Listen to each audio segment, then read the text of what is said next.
অভিযোগ নয়, অভিযোগ করা বন্ধ করো। এটা নেই, ওটা নেই, সেটা নেই।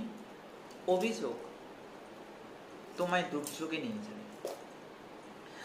হসপিটালের এমার্জেন্সিতে গিয়ে দেখো কত মানুষের হাত কাটা গেছে, পা কাটা গেছে, কি অসহনীয় কষ্টের সঙ্গে যুঝছে।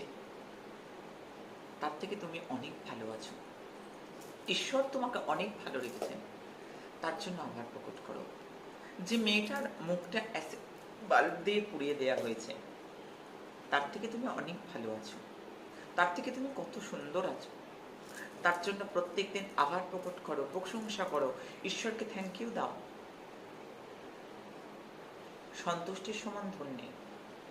সন্তুষ্ট থাকার চেষ্টা করো যেটা আছে, যেটা নেই সেটার পেছনে দৌড়ো না, জীবনটা ভস্মীভূত হয়ে যাবে। চেষ্টা করো সেটাকে প্রাপ্তি, কিন্তু অভিযোগ নয়, অভিযোগ নয়।